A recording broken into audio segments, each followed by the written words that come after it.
नमस्कार, मैं पत्रकार हनुमान पूनिया और आप देख रहे हैं अपनी न्यूज़। और फिलहाल मैं राष्ट्रीय जाट शताब्दी सम्मेलन पुष्कर के अंदर हूं और यहां पर काफ़ी संख्या के अंदर पूरे जो भारतवर्ष से अलग अलग राज्यों से अलग अलग ज़िलों से यहां पर आए हुए हैं। तो कुछ साथी हमारे साथ हैं, जोधपुर से यहां पर पहुंचे हैं, उनसे बातचीत करते हैं। आज का कार्यक्रम क्या था, क्या संदेश है, क्या मैसेज है? जी, क्या नाम है और कहाँ से हैं? भाई साहब नमस्कार, मेरा नाम गणपत लाल जाट है, मैं जोधपुर से हूँ। और आज पुष्कर में जो प्रोग्राम हो रहा है अखिल भारतीय जाट महासभा का जो 100 वर्ष के उपलक्ष्य जो शताब्दी वर्ष मना रहे हैं, इसमें आज की टाइम में जो पूरा भारत में किसान, दलित, शोषित, पीड़ित है, उनकी कोई सुनवाई भी नहीं हो रही है। और जो मूल मुद्दा है उससे सरकार भटके, शिक्षा के अलावा धर्म के नाम पे सत्ता पे आई है। और जो रोजगार का वादा किया था मोदी जी ने, वो वादा पूरा नहीं हुआ है। और विशेष तौर से किसानों को जो आज की टाइम में पीड़ा हो रही है, जो किसानों की मूल डिमांड है एमएसपी की, वो ये सत्ता में आने के बाद में भी नहीं दे पाए हैं और ना इनके आगे मनसा है। और कैसे भी करके किसान दलित पीड़ित हो जावे ना, तो उनको खेती से मोह भंग हो जावे और वो ज़मीन सस्ती दर पे कॉरपोरेट जगत को देने के लिए वो लोग उनको मजबूर कर देवे। लेकिन किसान शोषित है, हजारों सालों से पीड़ित है, फिर भी वो मेहनत करके अपने बल पे इन खेती को नहीं छोड़ेंगे। और जो भी है, चाहे सरकार कांग्रेस की हो चाहे बीजेपी की हो, किसानों की हमेशा अनदेखी की है। हम कोई खाली बीजेपी के विपक्ष में भी नहीं है। जो काम करेगा, जो जनता की भलाई करेगा, जो आम युवा को रोजगार की बात करेगा, हम उनको सपोर्ट करेंगे। आज की टाइम में पिछले 10 सालों से भारत में बेरोजगारी बढ़ी है, घटी नहीं है और आगे भी परिस्थितियाँ बिगड़ रही है। व्यापार नीति भी फेल है, इनकी विदेश नीति फेल है। मैं जोधपुर से हैंडीक्राफ्ट का मैन्युफैक्चरिंग व्यवसायी हूँ और अभी जो पिछले 3 महीनों से विदेश नीति में जो एमएस जो ट्रंप ने जो टैरिफ टैक्स लगाया है, उसमें मोदी जी की विदेश नीति भी फेल है और न उनको वो तरीके से फॉलो कर पा रहे हैं। उद्योग जगत पूरा निराश है, युवा वर्ग में पूरा रोष है। खाली वोट, राजनीति से वोट मतलब आप। और मोदी जी ने सबसे बड़ा खेला आर्मी के साथ किया है। जो अग्निवीर में उन्होंने जो स्कीम लाया है ना, वो भारत में किसानों को कमजोर किया इन्होंने।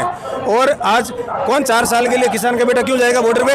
किसान ही क्या बॉर्डर पे मरने के लिए जन्मा है क्या? किसान मरने के लिए नहीं जन्मा है। किसान को इन्होंने खिलौना बना दिया है। क्या बना दिया है? किसान को इन्होंने खिलौना बना दिया है। और अग्निवीर योजना के अंदर ये जो अभी 4-5 जो फौजी शहीद हुए हैं ना, उनको इन्होंने प्राइवेट एम्बुलेंस में भेजा है।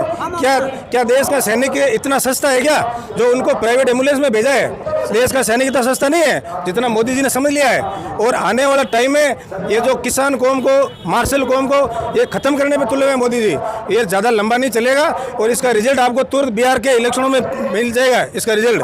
और ये जो 400 पार का नारा दिया ना, ये 238 में पिछली बार लेके आ गए हैं, इस बार 200 भी नहीं होने देंगे। ये हम चैलेंज के साथ मोदी जी को कह रहे हैं कि आप हल्के में मत लो किसानों को। और टाइम से रहते हुए आप इनकी गांव गरीब जो किसान है, टेट पीड़ित शोषित है, इनकी आवाज़ सुनो। हम आपके जो पहला कार्यकाल मोदी जी का रहा है वो अच्छा रहा है। अभी वर्तमान में धंधा चौपट है। आज अभी जो इस बार राजस्थान की विशेष तौर से कह रहा हूँ, पश्चिम राजस्थान में अच्छी फसल हुई है, लेकिन किसानों को लागत पे वो मूल्य नहीं मिल रहा है। और ना कोई, आज एक क्रिकेट का मैच हो रहा है और क्रिकेट का मैच हो रहा है ना, तो उस मैदान को ऐसा उनको ढक देंगे कि बारिश की बूंद नहीं आवे। और किसान का अनाज है ना, वो खुली मंडी में पड़ा है, वो भींग रहा है, उनको कोई मतलब नहीं है। रोएंगे तो किसान रोएंगे और औने पौने भाव में बेच के उनको जाना पड़ेगा। क्यों? कि किसान को टाइम से जो खाद है, बीज है, ट्रैक्टर है, उनका पैसा देना पड़ेगा उनको साहूकारों को वो लुटाने में लगे हुए हैं। किसान की कोई सुनवाई नहीं हो रही है आज की टाइम में। और अगर कोई किसान की आवाज़ उठाएगा तो उनको देशद्रोह घोषित कर दिया जाएगा। क्या कर दिया जाएगा? उनके ऊपर जिंदाबाद, उनको जिंदाबाद, जिंदाबाद, जय किसान। और उनके बाद में भी हमें आप कितने भी परेशान करो, हम दिल्ली में अगर 8 महीना में डटे रहे हैं और आपको एमएसपी 3 कानून जो थे वो वापस लेने के लिए हमने मजबूर कर दिया है मोदी जी को। और एक मोदी जी ने और एक कानून लाना चाहते हैं, भूमि अधिग्रहण बिल। अब उनकी हिम्मत नहीं है लाने की लोकसभा और विधानसभा में, उनकी हिम्मत नहीं पड़ेगी लोकसभा और राज्यसभा में पेश करने की। क्यों? कि उन्होंने किसानों का है ना वो हिम्मत देख ली है। किसान डटने वाले नहीं है, किसान डरने वाले नहीं है। मोदी जी आप समय रहते चले जाओ, हमें आपसे कोई एलर्जी नहीं है। हमें सिर्फ इतनी है कि आप किसान के सुनवाई नहीं कर रहे हो और आप लोकसभा में जो सांसद है ना, जो किसानों की मांग उठाए, उनको भी आप बोलने से रोक रहे हो। क्या कर रहे हो? उनको भी आप बोल रहे हो। जैसे हमारे राजस्थान में 25 सांसद है ना, उनमें सबसे ज़्यादा टॉप में हनुमान जी बेनीवाल है, जो राष्ट्रीय लोकतांत्रिक पार्टी अपनी पार्टी बना के और राजस्थान में किसान की आवाज़ उठाते हो, उनको भी वो बोलने नहीं देते हैं। तो बोलने से आप नहीं रोक सकते हो, आप लोकसभा में बोलने रोक सकते हो। आज सोशल मीडिया का ज़माना है, तो किसान आज साधन सब पर भी हो रहा है, तो आपसे रुकने वाला नहीं है वो किसान।